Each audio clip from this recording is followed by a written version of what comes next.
Queridos, como é bom nós podemos nos encontrar aqui para glorificar o nosso Deus, bendizê-lo, nos lembrarmos de quem Ele é, de quem nós somos, das verdades da palavra dEle. E é tão bom quando isso nutre a nossa alma. E hoje eu inicio uma nova série de sermões. Hoje eu inicio a série sobre relacionamentos saudáveis. A minha ideia é nós passarmos por pelo menos 3 tipos de relacionamentos. Casamentos, pais e filhos e depois empregados e senhores ou aqueles que são os chefes. Essa é a minha ideia, pelo menos nos próximos 3 sermões. E eu faço isso por um motivo muito simples. Quando Deus nos criou, Ele nos criou para que nós vivêssemos em comunidade. Deus falou muito claramente lá no início que não é bom que o homem esteja só. Esse foi o desenho de Deus. Deus, pela sua graça, com o conhecimento que somente Ele tem, com a soberania dEle, Ele entendeu que era necessário que o homem tivesse algum tipo de companhia. E isso é bom. Agora, é verdade que por conta da queda, por conta do pecado que habita em nós, estes relacionamentos que deveriam ser tão maravilhosos, tão incríveis, aquilo que nos nutre, nos traz coisas tão incríveis e boas, às vezes se tornam penosos, às vezes se tornam quebrados, às vezes têm muitas dificuldades. E eu não tenho que enfatizar o ponto de que não era para ser assim. Não era para termos todos estes tipos de problemas. O plano de Deus inicial era que nós tivéssemos bons relacionamentos, e relacionamentos que fossem saudáveis, e que nos ajudassem, e que nos abençoassem o tempo todo. Agora, quando a queda aconteceu, quando o pecado entrou no mundo, e os relacionamentos ficaram quebrados, nós como seres humanos tivemos uma tendência. A nossa tendência muitas vezes é, vendo que relacionamentos são difíceis, nos afastarmos um pouco. Às vezes nós temos a tendência de não nos aproximarmos para que nós não sejamos então machucados, para que nós não sejamos, de alguma maneira, não tenhamos algum tipo de sofrimento por conta do relacionamento. E então nós temos aquelas pessoas que evitam ao máximo todo tipo de relacionamento, como um lobo solitário. E apesar de ser seguro, entre aspas, porque ela não vai ser machucada, isso aqui não é o desenho de Deus. E alguém que vive dessa maneira, de maneira nenhuma, será completo. O plano de Deus é que nós tenhamos bons relacionamentos. Relacionamentos são difíceis, mas são importantes. Tem um pequeno trecho no livro do Paul Tripp e do Timothy Lane. Ele escreveu o seguinte: Deus escolheu os relacionamentos como instrumentos para deixar-nos mais semelhantes a Ele. Você já se perguntou por que Deus simplesmente não melhora seus relacionamentos de um dia para o outro? Muitas vezes pensamos que se Deus realmente se importasse conosco, tornaria nossos relacionamentos mais fáceis. Na verdade, um relacionamento difícil é sinal de seu amor e cuidado. Queremos que Deus simplesmente transforme o relacionamento, mas Ele não se contenta antes que o relacionamento nos transforme também. Foi assim que Deus quis que os relacionamentos funcionassem. E essa é a verdade. Relacionamentos são difíceis, mas são instrumentos nas mãos de Deus para que nós sejamos cada vez mais santificados. E a pergunta que nós temos então agora é: ok, pastor, isso é bom, mas me diga como que eu posso ter um relacionamento saudável então? Para isso eu queria convidá-los a abrir a palavra de Deus em Efésios no capítulo 5. Iremos ler os versículos 21 até o versículo 33. Efésios 5, versículos 21 até o versículo 33.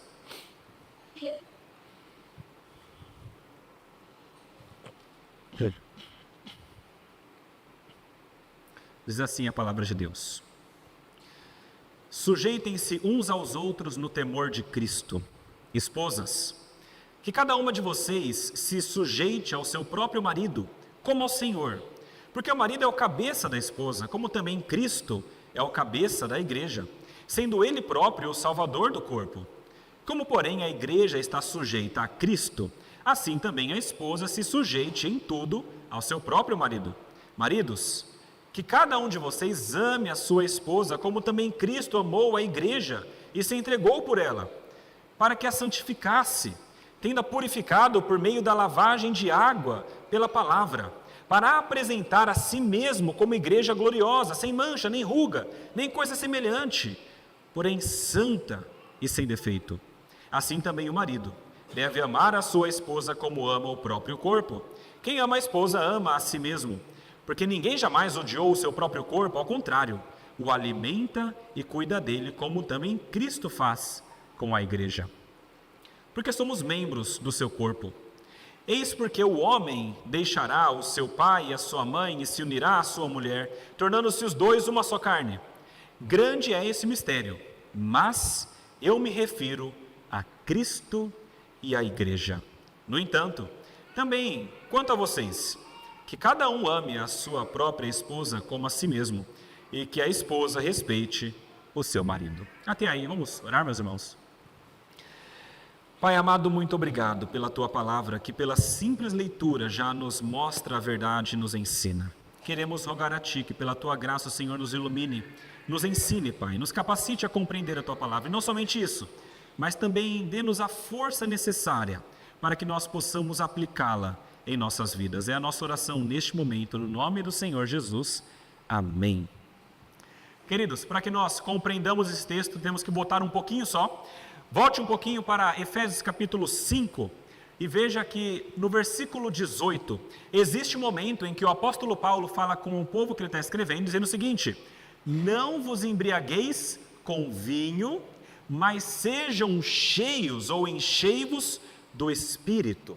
Esse ponto aqui é importantíssimo porque a grande verdade é que nós só podemos ter bons relacionamentos uma vez que nós tenhamos o Espírito Santo atuando e agindo em nós. Aquela pessoa que é preenchida pelo Espírito Santo e não é cheia do vinho, e vinho aqui é uma representação de tudo aquilo que nos domina, que não é Deus. Quando essa pessoa é cheia do Espírito Santo, ela tem a capacidade de ter algumas atitudes diferentes da do mundo.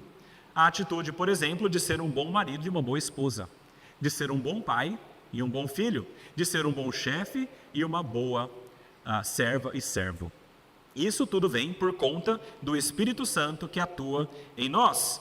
No 19 ele diz o seguinte: falando entre vós com salmos, entoando e louvando a Deus de coração ao Senhor, com hinos e cânticos espirituais, dando sempre graças por tudo a nosso Deus e Pai, em nome de nosso Senhor Jesus Cristo. Em versículo 21, que nós já lemos, sujeitando-vos uns aos outros no temor de Cristo. Sujeitar-se um ao outro é uma demonstração de que nós também já temos o Espírito Santo atuando em nós. E aqui não é a ideia que você tem que encontrar qualquer pessoa e se sujeitar a essa pessoa como se ela fosse alguém que pudesse dar ordens a você, mas existem alguns relacionamentos em que existe a sujeição e aquela pessoa que é a líder. Essa é a ideia. E quando existe esse relacionamento, aquele que deve se sujeitar, se sujeite, e aquele que deve liderar, lidere. E um ponto importante: há momentos em que alguém será chamado a se sujeitar e há momentos em que essa mesma pessoa será chamada a liderar e vice-versa. Uns aos outros. Há momentos para todas essas coisas acontecerem conosco. Que a ideia de sujeição aqui é um termo que significa literalmente você estar sob a liderança de alguém, de um comandante talvez. Um termo militar usado naquele tempo para falar a liderança de um comandante sobre aquele que era um comandado. Numa leitura não militar, então, é uma atitude, veja, é importante, voluntária de ceder, de cooperar, de assumir a responsabilidade, de você levar uma carga com alguém. Uma atitude voluntária. E isso aqui é para todos os cristãos. Pastor, como que isso agora se conecta com a ideia do casamento? E é isso que nós lemos esse texto, que fala sobre a sujeição e a liderança. Enquanto lemos esse texto, e eu tento explaná-lo para vocês, eu queria que nós tivéssemos em nossa mente o ponto principal. Esse texto tem várias maneiras de ser abordado, de ser explorado, mas eu queria hoje olhá-lo pela ótica de Cristo mesmo, de uma maneira bastante cristocêntrica. E eu queria que nós chegássemos ao final desse sermão com pelo menos um ponto importante em nossa mente muito fixo, que é o seguinte: um relacionamento saudável no casamento só é possível com Cristo. Memorize isso. Um relacionamento saudável no casamento só é possível com Cristo. Só com Cristo. E eu vou dar aqui os 3 motivos para isso. Em primeiro lugar, porque Cristo é a razão do nosso casamento. Em segundo lugar, porque Cristo é a força do nosso casamento. E em terceiro lugar, porque Cristo é o modelo do nosso casamento. Em primeiro lugar, meus irmãos, então, Cristo é a razão do nosso casamento. É a primeira verdade que eu gostaria de destacar para os irmãos aqui, é o fato de que Jesus Cristo, na verdade, ele é a razão, ou talvez até a causa do casamento. O casamento só existe porque Jesus Cristo existe. A única razão pela qual nós podemos nos casar e termos esse relacionamento é porque Jesus Cristo existe. Por 2 motivos. Primeiro, porque Cristo é o Criador de todas as coisas. É claro, a palavra diz que tudo que foi feito só foi feito por meio dele. E isso inclui, evidentemente, o casamento. Óbvio. Mas em segundo lugar, e mais importante, é que o casamento é uma representação viva e clara da salvação de Cristo. E aqui está um ponto extremamente importante. Paulo escreveu: eis porque o homem deixará o seu pai e a sua mãe e se unirá à sua mulher, tornando-se os dois uma só carne. E você pensa, Paulo está falando de casamento. E então Paulo diz: grande é este mistério, mas eu me refiro a Cristo e à igreja. O casamento é uma representação viva da salvação que Jesus Cristo nos concede por meio da sua vida, da sua morte, do seu sacrifício, tudo aquilo que ele fez por nós. E não é assim que Deus, tendo a salvação em mãos, olhou para a criação e se perguntou: o que será que representa bem a salvação? É diferente. Aqui Deus planeja a salvação, escolhe aqueles que são seus e então ele também cria um meio visível para que nós compreendamos isso de maneira mais clara. O casamento existe porque a salvação existe. E a gente não pode inverter essa ordem. A salvação foi planejada e então Deus cria o casamento para ser um lembrete visível dela para todas as gerações. Em todas as gerações você tem casamento, desde o início. De maneiras diferentes, com dificuldades diferentes, mas o casamento está sempre lá. Sempre nos lembrando de que existe alguma coisa. E então, quando nós lemos a palavra de Deus, nós percebemos que isso tem a ver com a salvação. E a palavra de Deus mostra muitas vezes que Deus é aquele que se casa com o seu povo. Tem vários textos que falam isso. Oséias 2 fala sobre isso, dizendo: farei de você a minha esposa para sempre, farei de você a minha esposa em justiça, em juízo, em bondade e misericórdia, farei de você a minha esposa em fidelidade, e você conhecerá o Senhor. É Deus falando com o seu povo. Isaías 54:5 diz: porque o seu Criador é o seu marido, Senhor dos exércitos é o seu nome, o Santo de Israel é o seu Redentor, ele é chamado o Deus de toda a terra. Deus é o marido do seu povo. Ezequiel capítulo 16, versículo 8, o profeta fala o seguinte: quando passei de novo por perto e olhei para você, eis que você tinha chegado à idade do amor. Estendi sobre você as abas do meu manto e cobri a sua nudez, e fiz um juramento e entrei em aliança com você, diz o Senhor Deus, e você passou a ser minha. E isso falando sobre o povo. E nós lemos um texto aqui muito bonito, Apocalipse capítulo 19, falando sobre as bodas do Cordeiro. No versículo 6 a 8 fala: então ouvi o que parecia ser a voz de uma grande multidão, e voz como de muitas águas e como de fortes trovões, dizendo: aleluia, pois reina o Senhor nosso Deus, o Todo-Poderoso. Alegremo-nos, exultemos e demos-lhe glória, porque chegou a hora das bodas do Cordeiro. A noiva dele já se preparou. A ela foi permitido vestir-se de linho finíssimo, resplandecente e puro. E essa noiva é a igreja. E isso é desde o início até a consumação dos séculos. Chegará o momento em que nosso Deus, então, se unirá a nós de maneira plena. E nós, então, participaremos das bodas do Cordeiro. Meus irmãos, Deus é aquele que se casa com a igreja. Jesus é aquele que se casa com a igreja. Agora, pastor, eu entendi. Por que é que isso é importante saber? Em primeiro lugar, o casamento é uma aliança.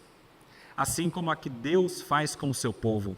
E sendo uma aliança como a que Deus faz com o seu povo, é uma aliança que não pode ser desfeita.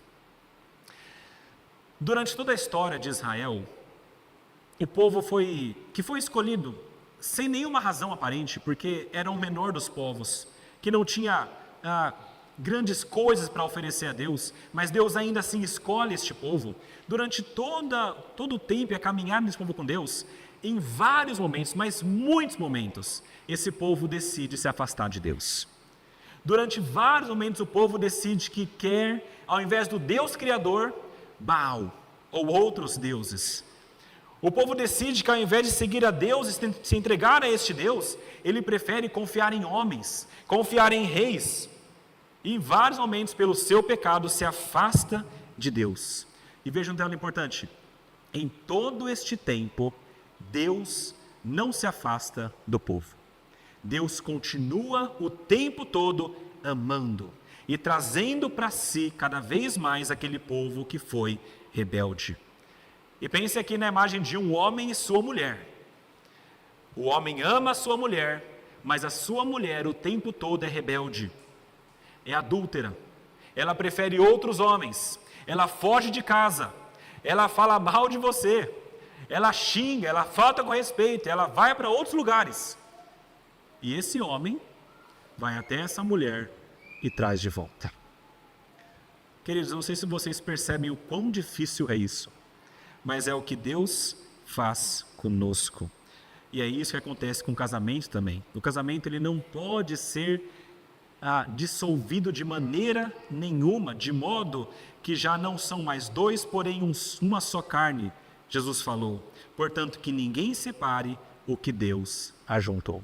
O casamento ele é indissolúvel, porque ele é voltado para essa aliança de Deus. Talvez você tenha se perguntado, por que é que Deus fez o casamento ser indissolúvel? Qual que é a razão para isso? E a razão é essa: a aliança de Deus para conosco ela é indissolúvel. E Deus queria representar isso claramente para nós. E é por isso que é tão triste quando nós vemos os divórcios. Porque são pessoas que estão deturpando a mensagem do casamento. O casamento, ao invés de mostrar uma salvação, mostrar um amor que não se dissolve, mostra um amor que acaba. E mostra pessoas que então não se amam e por isso se separam. Eu penso que se nós tivéssemos em mente essa clara ligação entre o casamento e a aliança de Deus, nossas justificativas para o divórcio, elas não seriam tão levianas. Você já pensou, talvez, em divórcio na sua vida?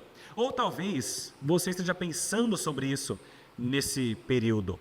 Então, faça um exercício. Você estaria tranquilo com as justificativas que você colocou na sua mente se Deus, pelos mesmos motivos, se divorciasse de você?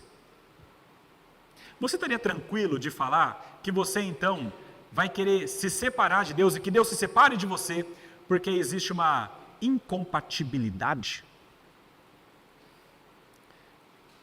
Será que você estaria tranquilo com a sua justificativa? Ou será que você já não cometeu as mesmas coisas que te levam a pensar em divórcio contra o seu cônjuge? Será que você não cometeu essas coisas contra Deus em algum momento? De maneira diferente? A traição é você colocar outros deuses no lugar de Deus. E você faz isso quando você coloca qualquer coisa no lugar de Deus e você confia em qualquer outra coisa ao invés de Deus. Será que você ainda não fez coisas assim contra Deus? E a pergunta é, o que é que Deus fez com você? Você ainda, mesmo assim, é alvo da graça e da misericórdia de Deus? Se você ainda é alvo, se você ainda faz parte do povo de Deus e foi perdoado com um alto preço que foi o perdão dos seus pecados, você ainda teria a audácia de buscar a separação porque você foi machucado em algum momento? É importante pensar sobre isso. O casamento é seríssimo. E o perdão, que é a marca da salvação de Deus para conosco, e um perdão que foi caro, deve ser também a marca de todo relacionamento de casamento, inclusive o seu. O perdão precisa estar presente. Se você ainda é alvo da graça de Deus e ainda está conectado a este Deus, se você ainda recebe as bênçãos de Deus, se você ainda tem a salvação, você tem certeza que você chegará àquele local com Deus. Então, certamente, seria no mínimo incoerente você se divorciar por qualquer um destes motivos. Em primeiro lugar, então, é importante entender isso. Em segundo lugar, quando nós compreendemos isso, isso traz um maior respeito e admiração pelo casamento. Eu, quando começo a pensar que o casamento é uma representação do que Cristo faz com a igreja, isso eleva o meu pensamento do casamento a tal ponto que eu me sinto indigno de ferir o casamento. E é verdade que nós ferimos com a nossa vida. Muitas vezes fazemos coisas que são erradas. Muitas vezes um cônjuge e o outro fazem coisas que desonram o casamento de alguma maneira. Mas a verdade é que nós, de maneira nenhuma, podemos fazer isso de maneira pensada e proposital. O nosso mundo, que nós vivemos aqui, este mundo de pecados, é um mundo que não preza pelo casamento. Na verdade, é um mundo que despreza o casamento. Se você andar um pouquinho por aí perguntando, as pessoas muitas vezes dirão o seguinte: eu não vou me casar de maneira nenhuma, eu não quero me amarrar a ninguém, eu quero ter a minha liberdade. Casamento é uma loucura, veio do passado, é algo que escraviza as mulheres, que escraviza os homens com essa mesma mulher o resto da vida. Casamento é uma coisa boa, foge disso. Mas a palavra de Deus diz o contrário: o casamento é ótimo, é lindo, é maravilhoso, representa a salvação. E nós temos de ter um respeito e admiração enorme por essa salvação e por esse casamento. E se nós temos isso, seria muito estranho a nós pensarmos em algum momento em rescindirmos o contrato. Para o mundo, casamento é contrato por algum tipo de conveniência. Enquanto é conveniente, nós ficamos juntos, nós nos casamos. Mas quando cessar a conveniência, então a gente cancela o casamento. É como se fosse um tratado comercial. Quando chegou ao fim os benefícios, eu corto aqui, então eu vou procurar uma outra empresa melhor. Esse é o pensamento do mundo. É um contrato, para Deus não. Casamento é uma aliança que não se acaba. O nosso mundo despreza o casamento, mas nós entendemos o valor dele. O casamento precisa ser visto, meus irmãos, na mais alta conta.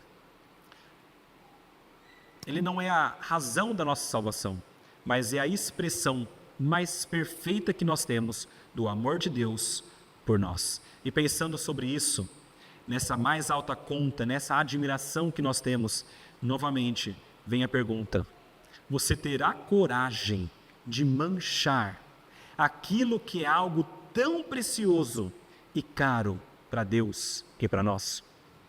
Sabendo que o casamento representa a tua salvação e o amor de Deus por você, o amor que não falha, e um Deus que não te deixa jamais e que não te abandona apesar de você, você teria coragem de manchar a honra do matrimônio com uma prostituta ou com adultério?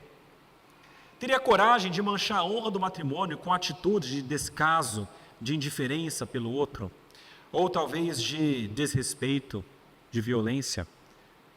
Se você entende a grandiosidade do casamento, você teria coragem de destruí-lo por desejos tão egoístas? Pensa nisso. O casamento representa aquilo que há de mais precioso para nós, que é a salvação. E se você tem coragem de destruir isso, significa que você também não liga muito para aquilo que Deus fez por você. O casamento precisa ser visto na mais alta conta. Vire seus olhos para Deus. Vire seus olhos para aquilo que Deus fez por você. E você entenderá um pouquinho melhor o que é a salvação e o que é o casamento. Olhe para o tamanho da glória de Deus. Pense em tudo que você merece dele, que é nada. E considere as suas faltas. E entenda que você foi perdoado E isso foi algo que você recebeu. E isso continua com você, porque Ele mantém a sua aliança. Em primeiro lugar, Cristo é a representação máxima do nosso casamento. E a gente tem que lembrar disso sempre. Em segundo lugar, Cristo é a força para o nosso casamento. E você me pergunta, pastor, por que falar de força pensando em casamento? E o motivo é simples, porque casamento é difícil, né? Casamento é lindo, é maravilhoso, é ótimo, mas é difícil. Eu citei um pouquinho no começo já sobre isso. Relacionamentos são difíceis. Quanto mais próximos, mais difíceis. Relacionamentos distantes são fáceis. Você conversa, faz uma boa vizinhança, vai para casa e acabou. Casamento, pais e filhos são muito mais complexos. E o casamento é algo difícil. Porque se você pensa na receita do casamento. A receita é, junta duas pessoas que são pecadoras. Essas duas pessoas são pecadoras, são jovens, que não têm muita maturidade, geralmente jovens. São pessoas que têm culturas diferentes, de famílias diferentes.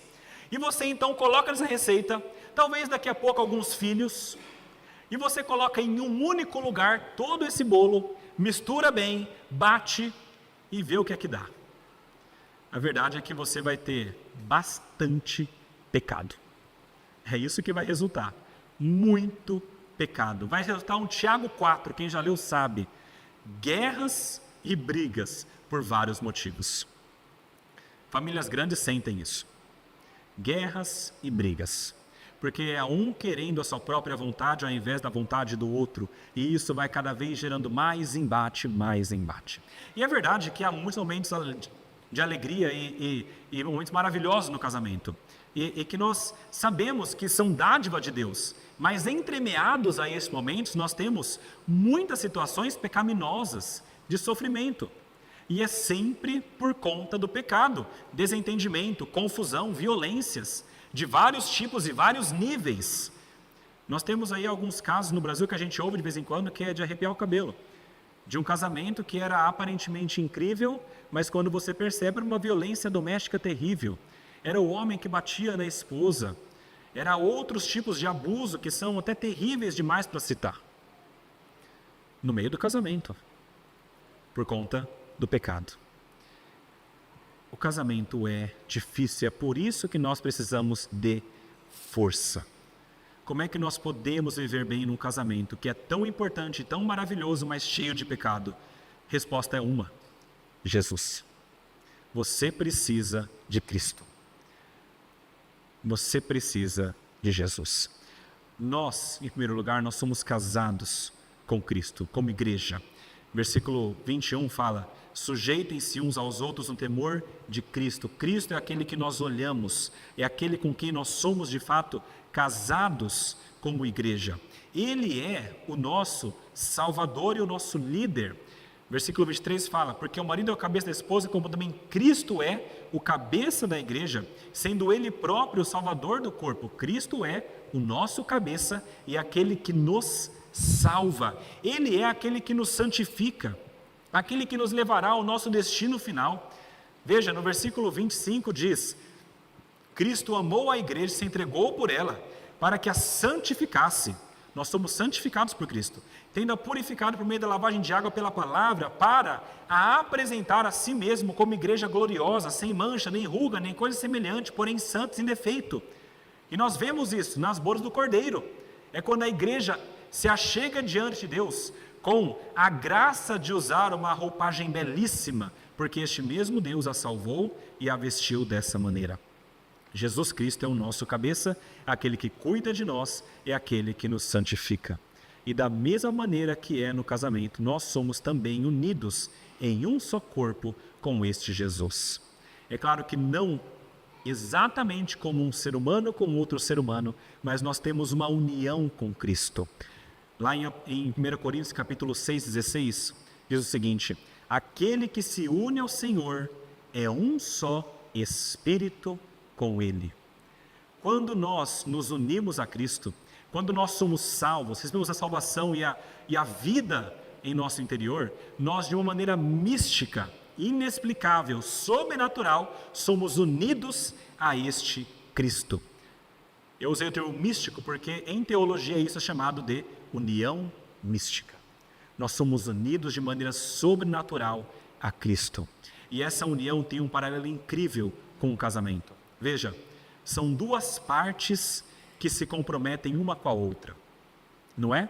É Deus que antes da fundação do mundo escolhe, e é o homem que no dado momento específico escolhido por Deus, entrega a vida a Deus, se compromete também.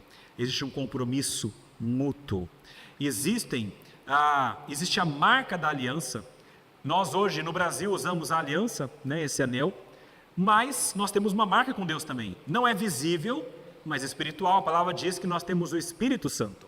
O Espírito Santo é aquilo que sela a nossa aliança com Deus. É aquilo que garante que nós estamos unidos com Ele. Quando nós somos salvos e unidos a Cristo, nós recebemos o Espírito Santo, aquele Espírito de Cristo.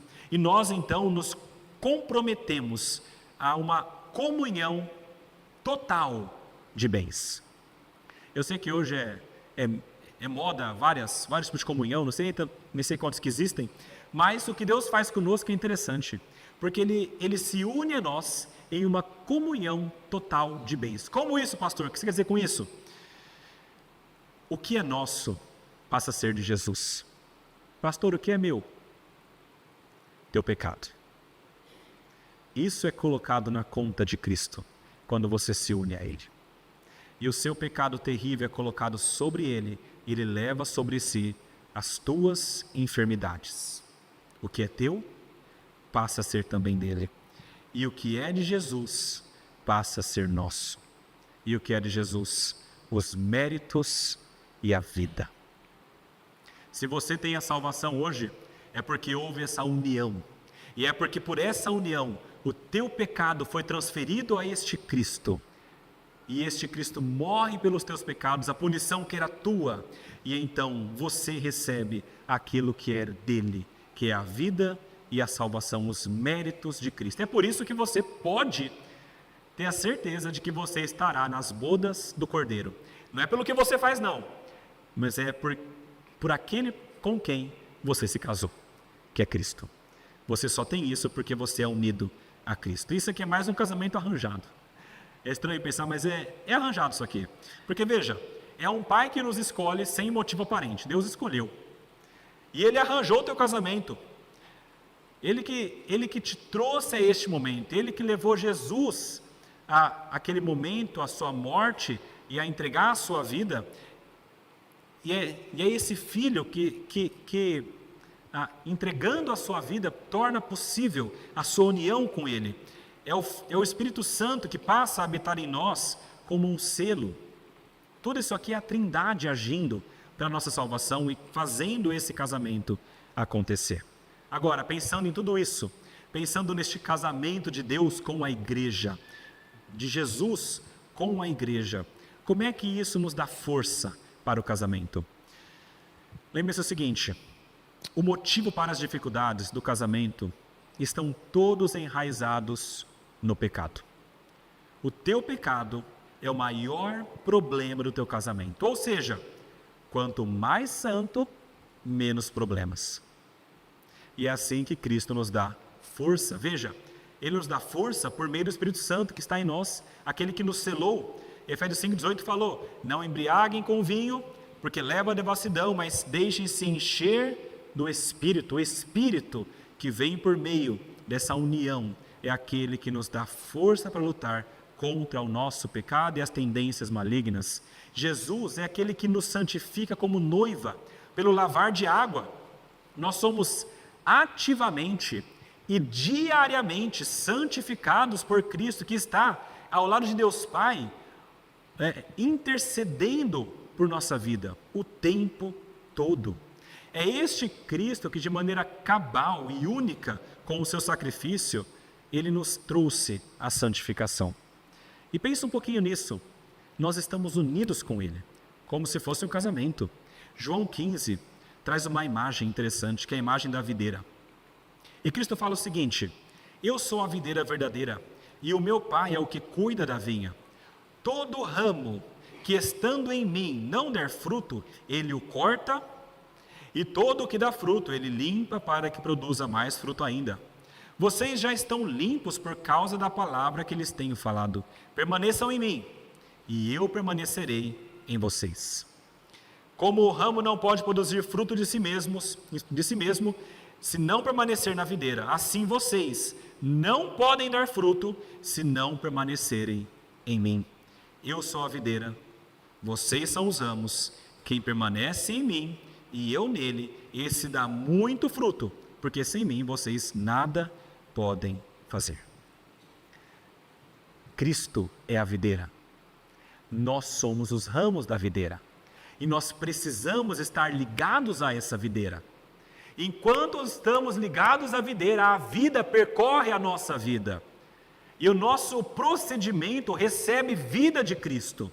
E então nós agimos de acordo com essa videira. Agora, quando nós somos cortados da videira, se nós somos separados da videira, o que acontece com o ramo é claro. Ele apodrece, ele morre. E ele não consegue fazer aquilo que Deus deseja. Por estarmos ligados a Cristo, com essa união, nós podemos ser cada vez mais santos. E Ele faz isso por meio da união que Ele tem conosco. E veja, muitas vezes, olha que interessante, muitas vezes Cristo usa o próprio casamento para a nossa santificação. Pensa no seguinte, uma situação é o melhor ingrediente para moldar nossas virtudes. Tiago fala isso claramente. Tende por motivo de toda alegria passar por várias provações, porque a provação, quando você passa por ela de maneira completa, com fé, confiando em Deus, e você chega ao final, então você será perfeito, íntegro, nada deficiente. Quiser sabedoria, pede para Deus que Ele vai dar. Tiago diz isso. A situação difícil é usada por Deus para moldar. Uma situação difícil, às vezes, nós fugimos. Quando fica difícil, a gente foge. É isso que acontece com o divórcio às vezes. Fica difícil, foge. E não dá o tempo de ser santificado. Uma situação difícil, inescapável, que é o casamento, que entende a grandiosidade, em que existe um vínculo de pacto, é um casamento que nos obriga a sermos cada vez mais santos. E Deus faz isso por misericórdia. Porque Ele sabe que se depender de você, você vai fugir o tempo todo. E você não vai querer a santidade, você vai preferir o teu conforto. Então Ele te coloca naquele local de teste e provação, para que você desenvolva cada vez mais as tuas virtudes. Ele coloca duas pessoas juntas, diferentes, pecadoras, como dois pedaços de ferro, como diz Provérbios, o ferro afiando o ferro cada vez mais. Isso dói, isso machuca, mas a cada vez mais os metais se tornam afiados. É isso que Deus quer com o nosso casamento. O plano de Deus para o nosso casamento é esse. E quanto mais nós somos santificados por meio do casamento e por todos os outros meios, mais nós temos a condição de termos um relacionamento saudável no casamento. Quanto mais você persiste, mais o casamento torna saudável, porque mais você é transformado por Cristo. Mas para tudo isso, lembre-se, você precisa estar ligado à videira. Isso aqui é encorajamento, meus irmãos. Uma mensagem de encorajamento da Escritura. Você pode ter uma vida muito boa com o teu cônjuge, mas você precisa estar ligado a Cristo. Olha para Cristo, volta para Cristo, volta para a sua obra, se dobre diante de Cristo, se humilhe diante de Cristo, entrega para Cristo, recorra a Cristo, busque. E é este Jesus que vai te capacitar. Olhe para Jesus e busque Jesus. Ele está real e objetivamente ligado a você. Não é só uma mensagem motivacional, uma ideia bonita. Você está literalmente ligado a Cristo. E se ligado a Cristo, você também recebe as virtudes que vêm deste Cristo. Cristo é aquele para quem você deve olhar. Em terceiro lugar, Cristo é o modelo para o casamento. Essa é a parte, meus irmãos, que nós falaremos um pouco da parte prática, é claro, Eu não vou me deter muito tempo aqui, porque o nosso tempo é curto, mas nós temos de entender que quando Deus cria o casamento, a vontade dele é que nós repliquemos no casamento tudo aquilo que ele faz por nós como igreja. Aquele relacionamento de Cristo e a igreja é o relacionamento que deve ser replicado em nosso casamento. Cristo ama a igreja, se entrega por ela e santifica a igreja. A igreja é submissa a Jesus, obedecendo a sua palavra. Como que isso se mostra no casamento? Em primeiro lugar, por meio da submissão. Jesus Cristo, ele é o padrão de submissão. Veja, Jesus, ele é o Filho. Mas ele é tão Deus quanto o Pai. E ele é tão poderoso quanto o Pai. E ele é tão honrado quanto o Pai. Ele é tão valoroso quanto o Pai. Mas ainda assim, ele se submete ao plano do Pai. Isso faz de Cristo alguém menos importante? Isso faz de Cristo alguém que deve ser olhado com menosprezo? Dificilmente. A palavra disse quando estava no jardim de Getsêmani, indo para a cruz, ele diz: Pai, se for possível, passa de mim esse cálice, eu não quero passar por isso, mas seja feita a tua vontade. Ele entrega a vontade dele para o Pai dele. Ele se esvazia da sua glória, se torna um homem Deus, e neste mundo é humilhado até o pó, em obediência a seu Pai. Isso é submissão de Jesus a seu Pai. É esse mesmo padrão de submissão, resguardadas as diferenças, mas entendendo que existe uma submissão e que isso não torna o submisso menos valoroso e importante do que o liderado, do que o que lidera. Esse padrão é aquele que deve também agir nos casamentos. Paulo diz o seguinte: mulheres, sejam submissas ao seu próprio marido, como ao Senhor. As mulheres têm essa maneira de viver no lar, para que o lar seja, de alguma forma seja um lar saudável. É necessário que exista submissão por parte da mulher.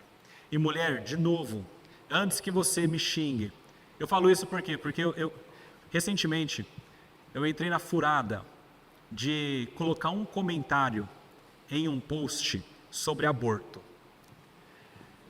E eu coloquei lá. E foi muito interessante, porque muita gente curtiu, muita gente concordou, mas viu muita gente falando assim: cadê seu útero para falar alguma coisa? Será que você pode falar alguma coisa se você não é mulher? E por aí vai. Eu entendo isso, claramente.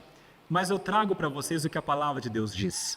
E a palavra de Deus fala claramente: mulheres, sejam submissas ao seu próprio marido. Essa submissão é uma submissão que deve ser voluntária. Não é, a palavra nunca fala assim: marido, submetam a esposa de vocês. Marido, forcem a esposa de vocês a serem submissas. Não é isso.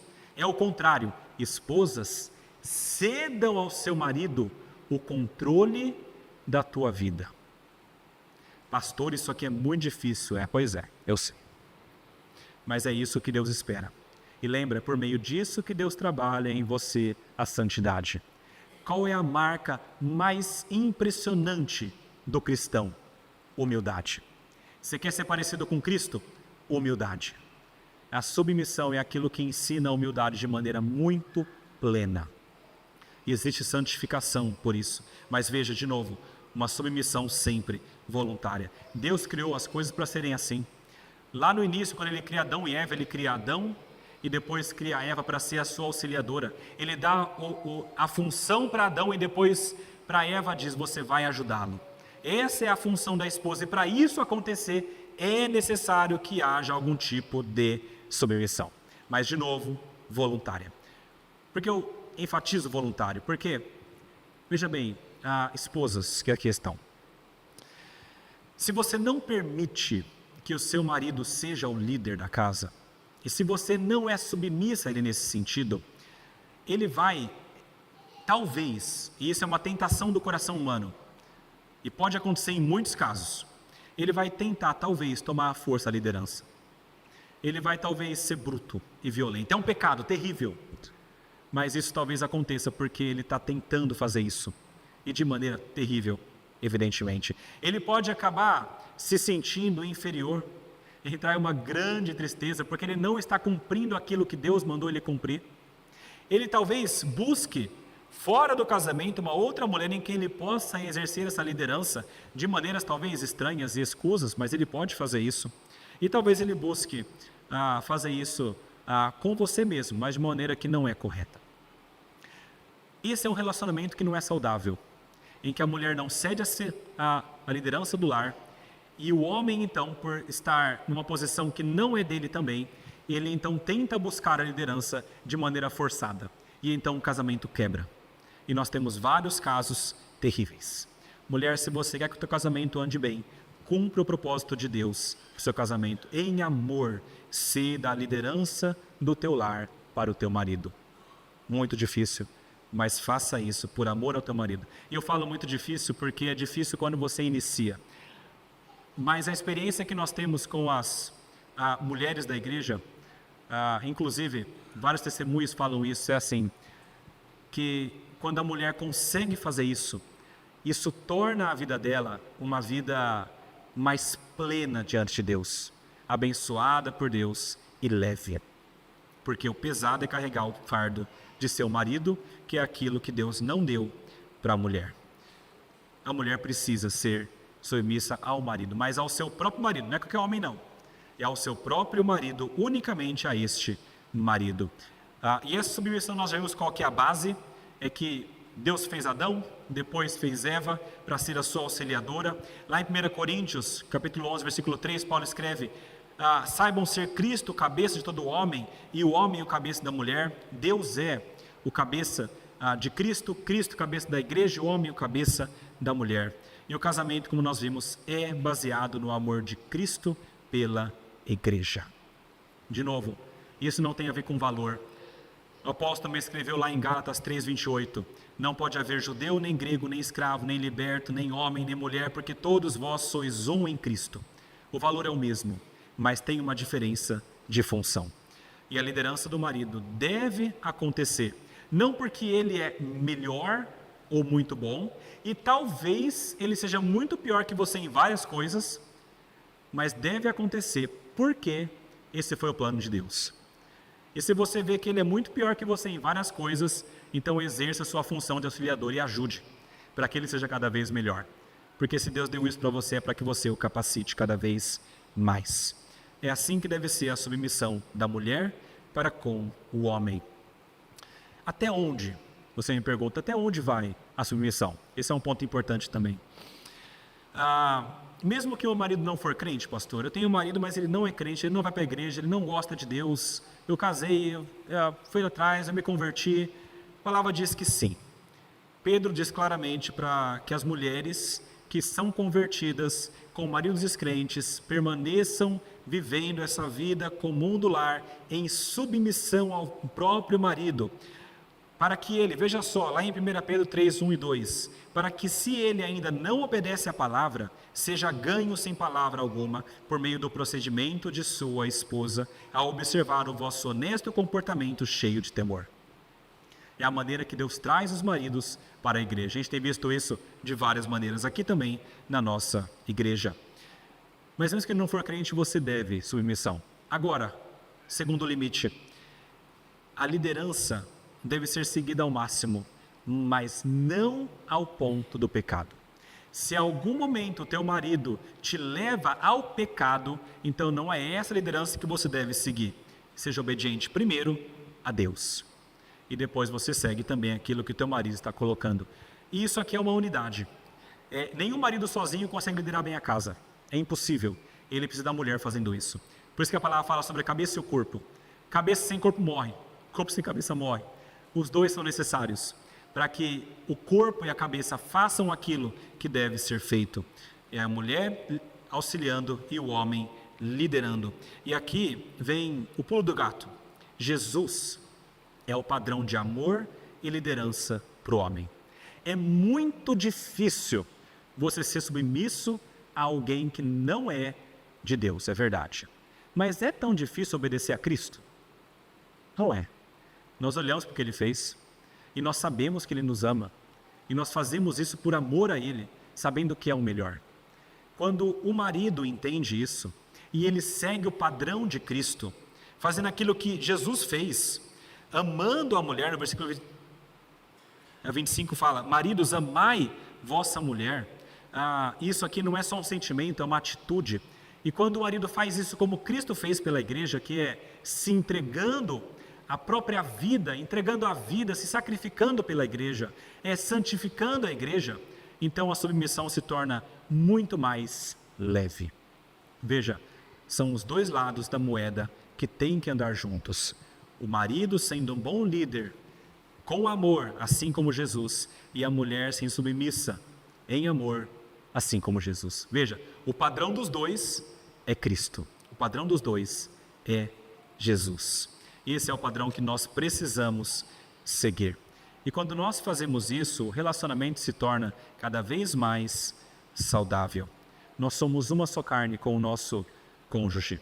A mulher se casa com o marido, se torna uma só carne, e essa uma só carne, um só corpo, tem o cabeça e tem o corpo, e é isso que vai dar a harmonia para que tudo aconteça da maneira correta. E um ponto importante aqui: homens, eu sempre gosto de enfatizar que se você é o cabeça, se você é o líder, você é a pessoa que Deus vai cobrar. Se teu casamento for pro brejo, se ele for destruído, se ele se tornar em algum momento algo terrível e acontecer um divórcio, tem culpa dos dois lados, mas a maior é tua, por ter sido um mau líder. A mulher talvez uma má esposa, má auxiliadora, mas o líder é aquele que será sempre cobrado de maneira mais enfática por Deus. E eu falo isso para que você sinta esse peso nas costas. Entenda que você precisa sim carregar esse peso, porque Deus deu esse peso para você. A palavra diz para cuidar da mulher como o vaso mais frágil. É aquele vaso que quebra, ou seja, com delicadeza. É aquele vaso mais frágil, é aquele que é o mais valioso, com apreço. E quando o homem não faz isso, e o casamento vai mal, isso é culpa dele. E veja, amar a esposa não é só uma coisa que você pode escolher ou não. É uma obrigação para o homem. Maridos devem amar a sua mulher como ao próprio corpo. Esse devem é uma obrigação que nós temos. Ame a sua mulher. Mas pastor, parece que eu não sinto mais nada. Acabou, são 40 anos e agora é só amizade. Veja, quando eu falo de amor, eu falo de ação, em primeiro lugar. A ação de amor é aquilo que Cristo fez por nós. Veio e se sacrificou. Você vai agir por amor, levar essa mulher cada vez mais para perto de Deus. Vai guiá-la para que a vida dela seja uma vida plena e boa, cada vez mais, com muito carinho, o máximo que você puder. Mas o amor acabou, o amor, sentimento não vai ter mais? Isso aí pode renascer muitas vezes. É possível que por alguns momentos de tristeza, de angústia, de dor, o sentimento ele seja modulado. Talvez você sinta que você diminuiu o carinho, aquele afeto que você tinha parece que não é mais o mesmo. Isso é possível acontecer. Mas é verdade também que quando os dois continuam agindo em amor, esse mesmo sentimento pode renascer. E renasce várias vezes. Várias vezes. Eu estava assistindo um vídeo muito legal. Procure depois aí a conversa entre o D.A. Carson, o John Piper e o Tim Keller, conversando sobre casamento. E então, todos aí com 40 anos de casamento. E o Piper fala o seguinte: olha, teve momentos em que o meu sentimento diminuiu, mas depois ele renasce como algo poderoso. E várias vezes aconteceu isso. Então há momentos de sofrimento em que isso pode diminuir, mas depois existe também aquilo que Deus nos dá e traz de novo aquele sentimento de alegria e de afeto que existe por aquela pessoa. Tudo isso acontece pela graça de Deus. Então a mensagem é: continua firme. Porque o sentimento, ele é assim, ele é volátil, ele vai, aumenta, diminui. Mas o pacto de amor que você fez, esse continua para sempre. É por isso que nós dizemos que ao invés de o pacto, o casamento, ser sustentado pelo sentimento do amor, é o sentimento do amor que é sustentado pelo casamento, pelo pacto. Se você se uniu e fez o pacto, então o sentimento de amor aparecerá inevitavelmente na sua vida. Mas para tudo isso, você precisa olhar para Cristo. Ele é o modelo de vida conjugal.